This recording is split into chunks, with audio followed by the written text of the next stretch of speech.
J'espère ne pas vous faire trop rire jusqu'au bout. Eh bien, bonjour à toutes, bonjour à tous. Je pense que le micro fonctionne bien.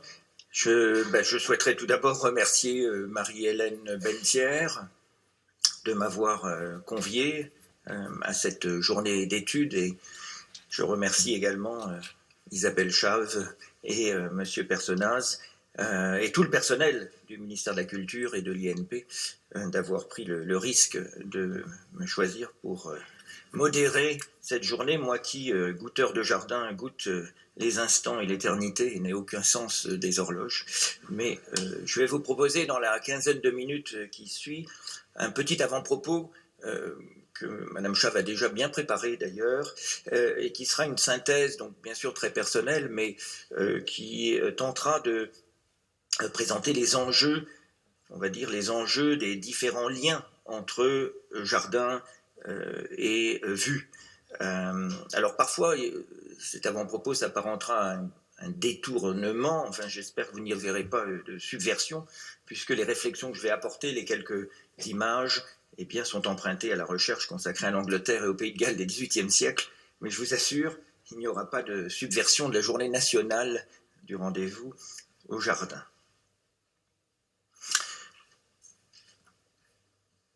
Dans un premier temps, avant de répondre à l'injonction ministérielle de la vue, osons poser la question ensemble. Le jardin est-il un objet que l'on écrit, que l'on lit, que l'on sent ou que l'on voit? C'est la question de la visualité dans la création et dans la réception du jardin qui se pose ici. To see or not to see. De tout temps, bien sûr, les jardins se sont nourris surtout de poésie, de fables. La fabulation provenait de la fable. Et pour donner du sens au jardin, on en parle et on l'écrit. On tente de le déchiffrer par un témoignage oral ou écrit, l'ekphrasis étant un des genres privilégiés de la visite et de la promenade. Mais tout se passe comme si, depuis le XVIIIe siècle, nous avions clairement basculé vers le visible. Certes, Madame Chave a déjà mentionné l'importance scientifique des dernières découvertes à la fin du XVIIe siècle.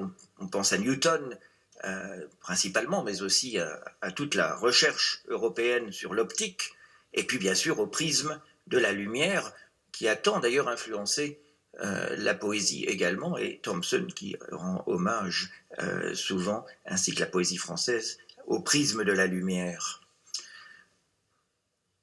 Le visible a donc pris le pas sur le lisible, et comme le formulait peut-être un des jalons accessibles et importants de la culture visuelle dans les années 70 et 80, avec sa fameuse émission à la télévision britannique, mais qui a fait l'objet d'un ouvrage traduit maintenant en français depuis 2014, Ways of Seeing, voir le voir.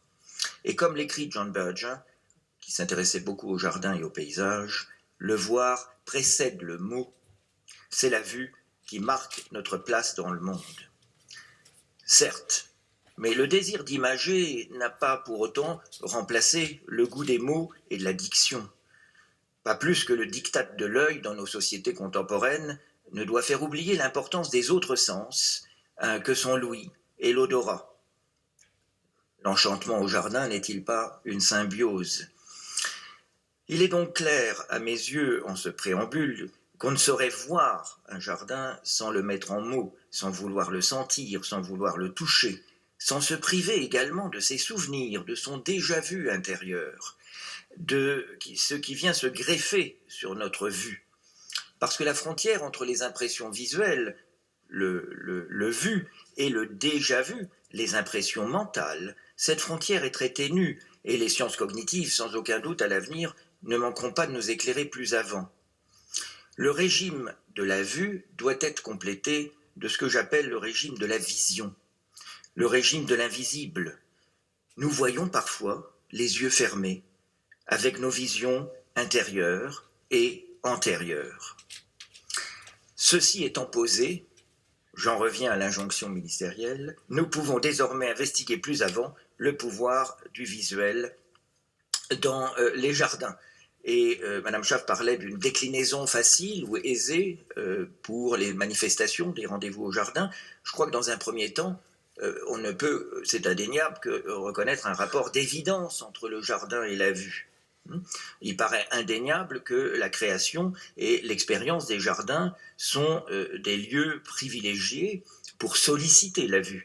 Les jardins sont souvent dénommés des monuments vivants, mais on pourrait les comparer des musées vivants où, en lieu et place d'images accrochées sur les murs, on déambule, bien sûr, selon plusieurs types de scènes, de parcours, d'image en image, d'impression visuelle en impression visuelle. Donc ce que je voudrais, dans cette petite synthèse, c'est essayer d'indiquer peut-être en deux points, disons, deux types de régimes de la vue dans l'histoire des jardins. Et je commencerai par le premier. Une des premières modalités qu'on connaît tous et qu'on apprécie, et souvent associée à la couleur, comme vous le laissiez entendre tout à l'heure, un des paradigmes essentiels de la vue, du visible dans le jardin, c'est la peinture et tous les arts graphiques et leur développement postérieur, bien sûr, comme la photographie. Que ce soit dans les cultures d'Extrême-Orient, les cultures occidentales, depuis l'Antiquité, voire au-delà, on parle d'affinité entre calligraphie, dessin, peinture et jardin.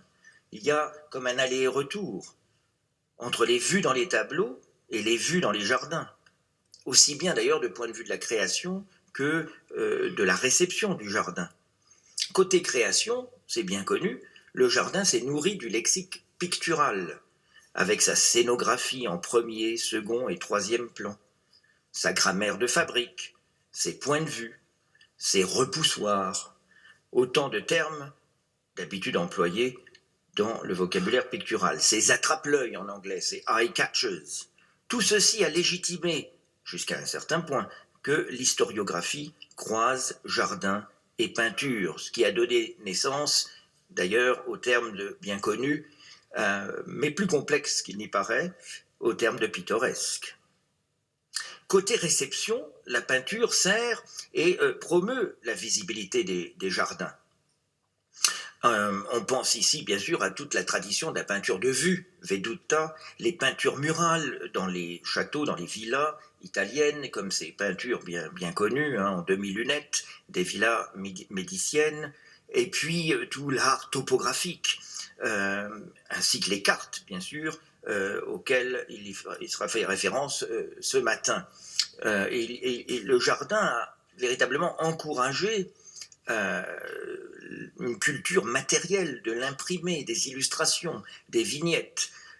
Si Louis XIV, comme d'autres propriétaires, et certains parmi vous, ont choisi les mots pour exprimer leur manière de montrer les jardins, c'est indéniable le goût de l'illustration, le besoin de voir, ce que Baldine Saint-Giron aurait peut-être appelé le témoignage visuel, est grandissant.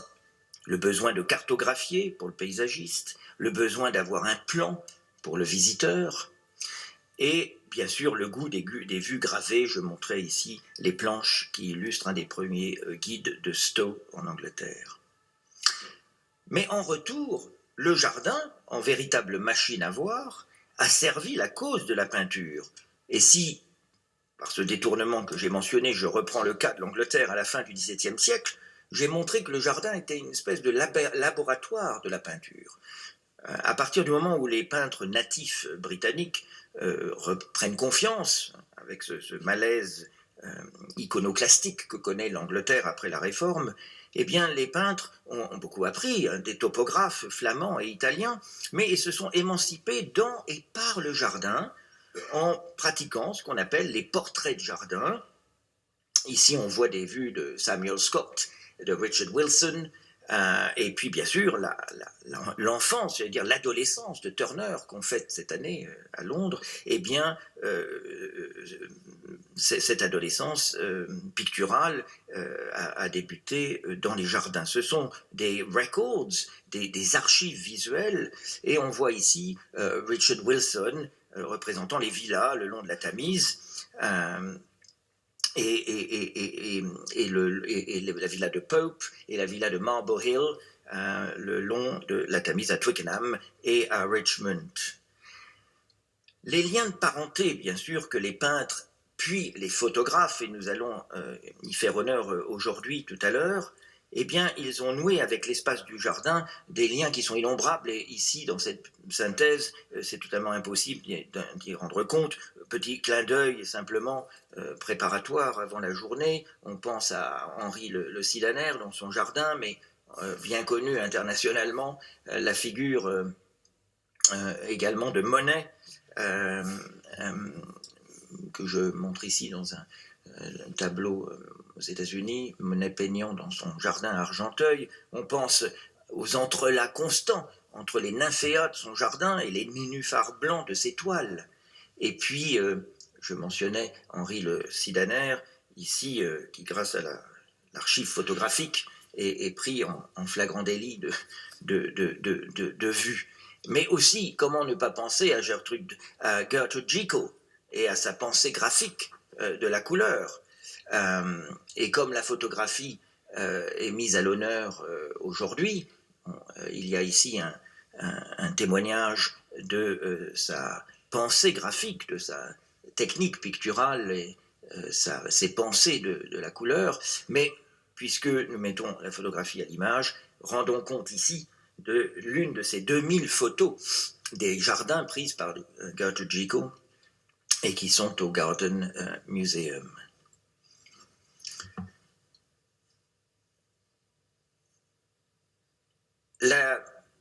J'étais un petit peu vite, pardon. La mise en peinture, la mise en gravure, la mise en photographie fige quelque peu la scénographie de jardin et vient renforcer un peu plus ce parallèle dont on parle depuis tout à l'heure de peinture et jardin.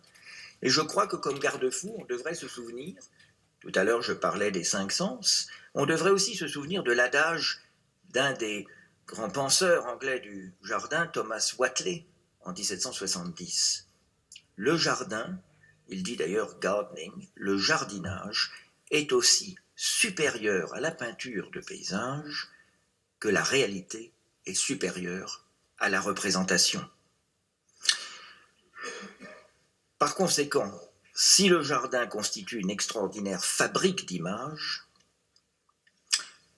il serait important de se poser une autre question, qui est celle des régimes scopiques. Comment voit-on, qui voit-on et comment voit-on dans les jardins?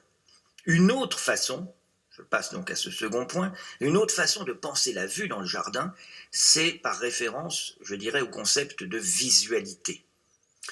Le jardin répond parfaitement à l'intérêt croissant dans nos sociétés occidentales et autres, cet intérêt pour la présence de l'image, pour le visuel. Disons que cette mise à l'honneur, cette focale sur la vue, rend compte un petit peu de la montée des études qu'on appelle les visual studies, les études visuelles qui ont toute leur place aussi en France. Et je dirais que c'est grâce à l'essor des études visuelles que le jardin réussit à prendre son plein essor, parce qu'il faut se rappeler que depuis très longtemps, l'histoire des jardins est inféodée à l'histoire de l'art, à une certaine histoire de l'art. Une place, elle s'est faite une place intellectuelle, une reconnaissance au contact d'une certaine histoire de l'art, férue d'iconologie, d'iconographie. Mais sous l'influence de la théorie allemande, la Gestalt-théorie notamment, sous l'influence de la psychologie des formes dans l'art, on pense à Arnheim ou à Gombrich, eh bien, une science et une culture du visuel sont venues quelque peu bousculer, révolutionner l'histoire de l'art. Et ce faisant, l'histoire des jardins. Comment aujourd'hui ne pas songer au rôle de Jurgis Baltrusaitis qui invita à une lecture formaliste, une lecture morphologique des objets et des formes.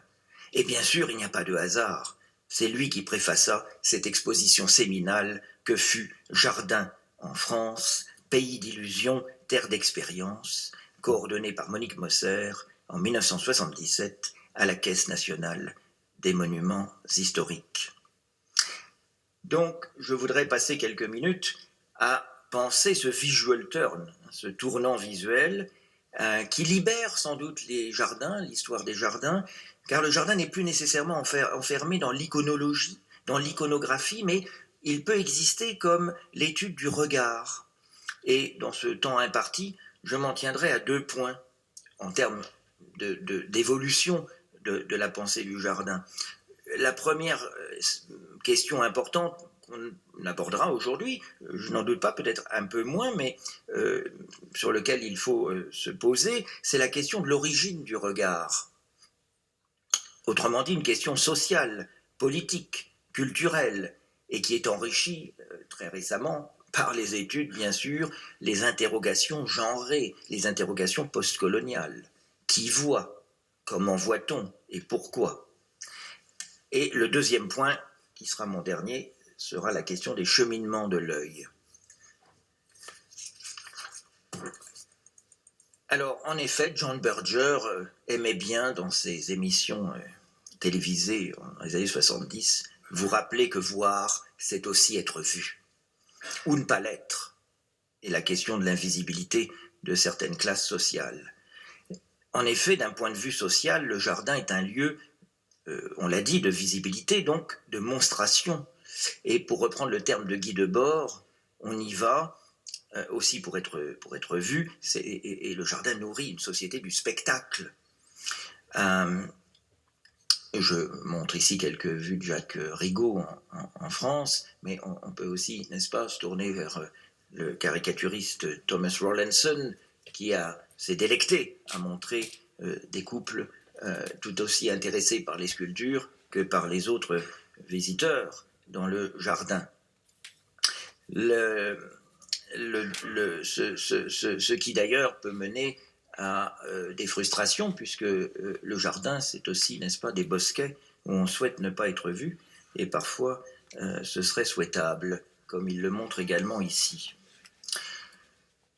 Qui, avant les années 70, avant John Berger, se posait la question de savoir pourquoi ce couple vous regarde droit dans les yeux.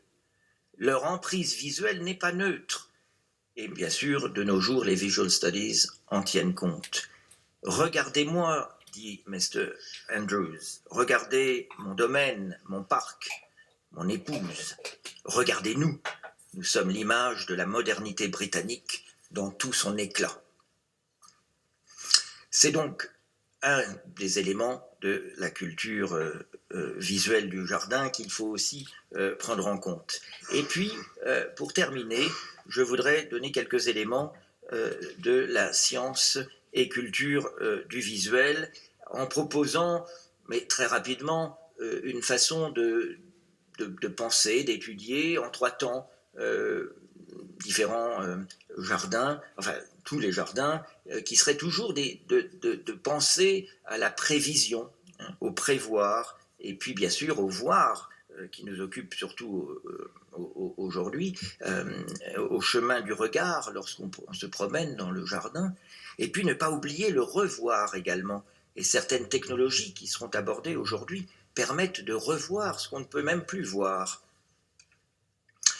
À force de penser en termes uniquement picturaux, l'œil porte des œillères et n'accueille que des clichés, des formules. Comme l'écrivait le Chateaubriand anglais en 1800, William Wordsworth, l'œil peut aisément être infecté par le pittoresque. Le pittoresque est empêcheur de vue. Ne penser qu'en termes de scène, de composition, de tableau, ce n'est pas être à même de traquer les chemins de l'œil. Et donc, c'est un peu ce que j'invite à faire ici. Dans le prévoir, eh bien, on s'interroge sur la prévision, c'est-à-dire essayer d'aller au plus près de l'œil du propriétaire, s'interroger sur la genèse, ce qui n'est pas aisé, car en dépit d'une grande promotion visuelle, comme par exemple ce Repton, bien connu, aussi des Français, avec ses aquarelles, et puis cette prise en flagrant délit de théodolite, puisqu'il est là en train de préparer des croquis, on imaginerait avoir de très nombreuses archives de la genèse, des prévisions du jardin. Parfois d'ailleurs, lorsqu'on voit Meurtre dans un jardin anglais, The Draughtsman's Contract, on serait presque tenté de penser que Peter Greenaway avait fantasmé sur des jardins, sur des dessins préparatoires pour le jardin à venir. Et en fait, c'est tout le contraire. Ce sont plutôt des dessins qui sont a posteriori. Il n'est pas toujours aisé donc de cerner, de capturer les visées généalogiques du jardin, et c'est pourquoi ce matin nous entendrons parler de questions archéologiques, parce que ce que les archives ne peuvent révéler, l'archéologie peut le faire ressurgir, surtout avec les avancées technologiques dont il sera question. L'œil s'est éduqué dans et par le jardin.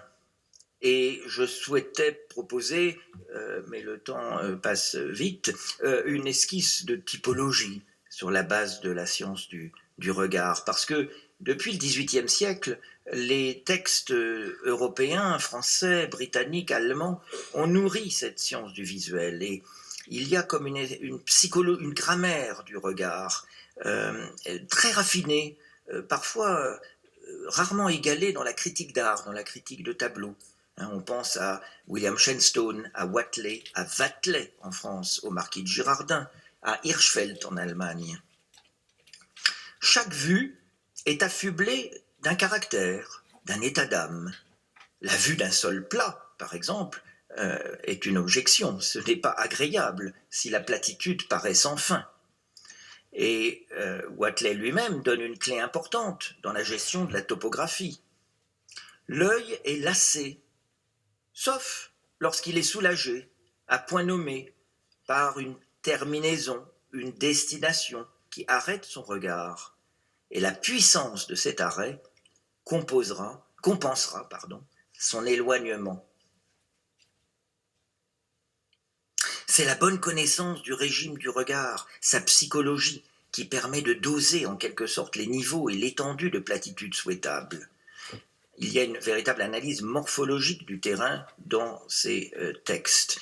C'est très raffiné d'ailleurs, parce que même le traducteur, Latapie à l'époque, était troublé par l'anglais. Il n'a pas véritablement traduit cette idée que le regard devait être arrêté dans sa traduction qui apparaît ici. On pourrait s'amuser à faire une esquisse de typologie des chemins du regard dans le jardin. Mais le temps ne le permettrait pas. J'attire juste votre attention sur ces degrés du plaisir que je me suis amusé à définir. Le plaisir facile, le plaisir immédiat du premier coup d'œil lorsqu'on entre dans un jardin, mais qui est suivi bien sûr de satisfaction moins sensuelle peut-être, à l'occasion, parfois plus intellectuelle, parfois plus ludique. Par exemple, ce second degré que j'appelle la vue alternative, tantôt les yeux ouverts, tantôt les yeux fermés, ou plutôt une gestion de la luminosité. L'œil, comme une caméra, tantôt s'ouvre, tantôt se ferme.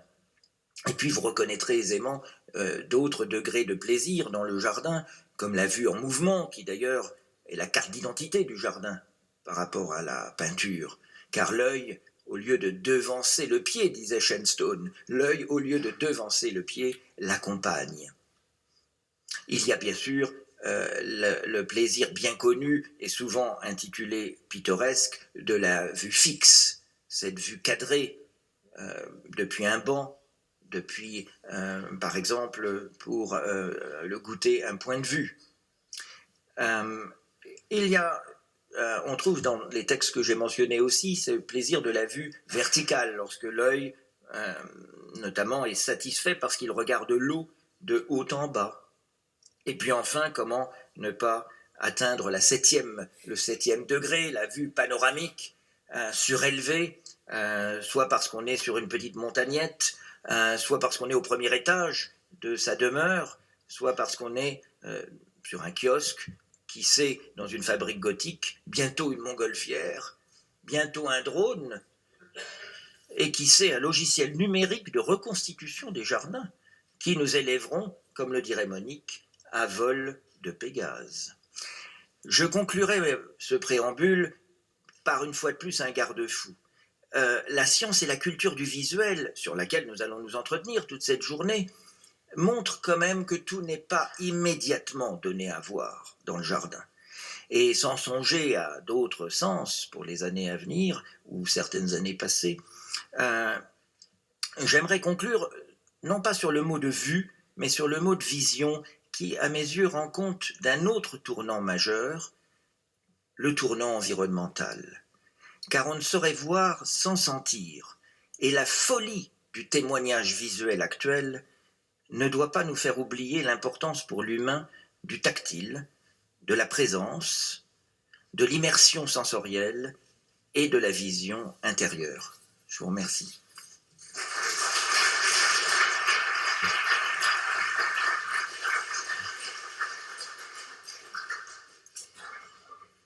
Et sans plus tarder, je vais accueillir donc Elisabeth Maisonnier et je vais donc orchestrer